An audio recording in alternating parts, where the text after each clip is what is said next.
Our years go by like that, but forever is forever. And that is where we're headed. We are headed into eternity. And James's point is that we get so caught up in this life, we place so much importance on what goes here, we spend so many years planning and plotting and trying to get ahead, then we die and we find out that we should have been focused on Christ all along. James doesn't want us to die to figure that out. He doesn't want us to have to die to figure out that we should have been putting Christ first and putting God's will first all along. So James has pointed first to our failure. Our failure is presumption. He's pointed second to our futile practices that we concern ourselves with this life. Then he gets to the third point, which is what I believe is really the crux of the matter.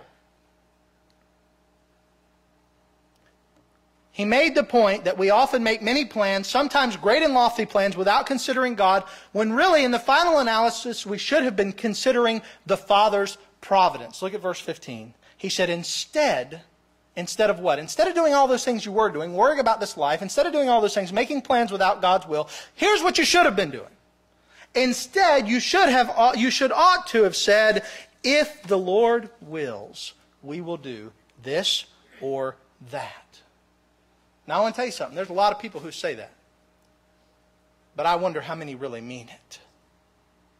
There's a lot of folks that say, yeah, Lord willing, I'll be there on Sunday. Or, yeah, Lord willing, I'll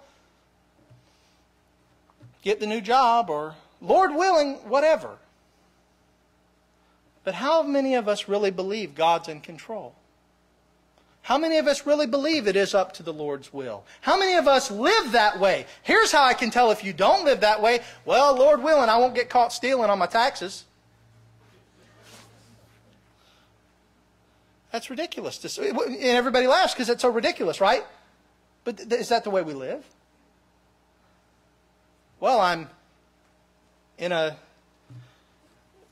situation that I shouldn't be. I'm in a promiscuous relationship. Oh, well, Lord willing, I won't get caught.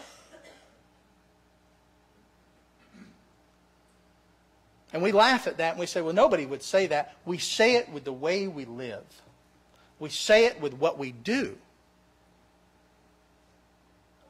Because we say, Lord willing, with our right hand or our left hand, and then we go and we do whatever we want on the right side. I've told this story before, but many of you haven't heard it. I once knew a young man, and I knew he was in trouble because he watched TBN all the time. And trust me, there's some stuff on there that, there's a lot of stuff. Most of everything on there is pretty bad. And this young man would sit and watch TBN, and he'd talk about the Bible and all this prophecy stuff. And then he'd get on the internet and he would find ladies in town that he could have relationships with in a very short time. Just whatever. And you know what he used to say before he'd leave home? Well, I'm going out to sin so that grace could abound. Let me tell you something. I don't want to be standing next to him on Judgment Day. That guy's in trouble. Unless God changes his heart, he is in a lot of trouble. And let me say this about that. If we say, God wills, and we're going to do God's will, and then we live like the devil, we don't believe what we're saying. If we say, if the Lord wills, it doesn't matter unless we live that way. Unless we actually live a life that is trying to conform to the will of God, all our words mean nothing.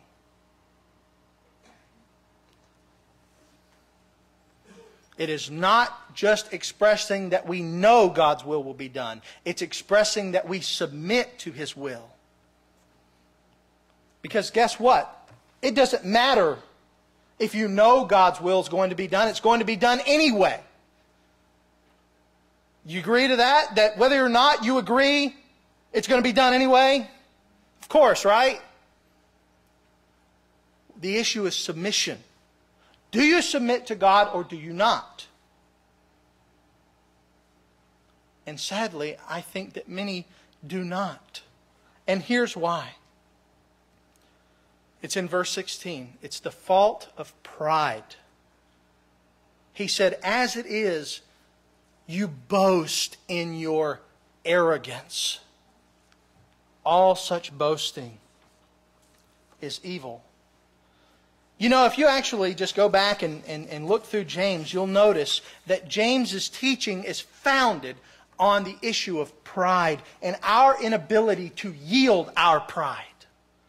Our inability to allow God to be sovereign and we submit to Him rather than just doing our own thing, our own way. And this situation is no different. The person who said, these are my plans, they will go my way, and then chooses to ignore or even spurn the will of God is acting in pride.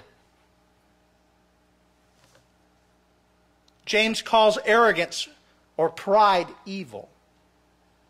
But have you ever asked this question, why is pride evil? You know, in a lot of ways, I think a lot of us take great pride in our pride. We get real happy about how much we think of ourselves. How do I know that? How we talk about other people. That's the key to pridefulness right there. Is if everybody else is beneath you. In fact, if you look in Proverbs 6, verses 16 through 19, it says there are 7 things that God hates. It actually says there are 6 things that the Lord hates, 7 that are an abomination to Him, and the first one on the list is haughty eyes. And if you look up the word haughty in the Hebrew, it's the word rahum, and it means to be lifted up or exalted. Literally, it's saying that you look upon yourself as higher than other people. You look upon yourself and everybody else is below you. How do I know if I'm that person? How do you speak about other people? Do you speak of them in edification and speak of them in love? Or do you speak about them as to how much worse they are than you? How much beneath you they are? That is a life filled with pride. And God hates, in Proverbs 6, it actually says God hates pride. I remember having a young man in the youth group when I used to be the youth director. And I was teaching on this passage. I said, there are 6 things the Lord hates, 7 that are an abomination to Him. And he raised his hand. I didn't know God hated anything. I said, that's because you don't understand God. And so many churches, so many people in America today do not understand God to understand what righteous hatred is.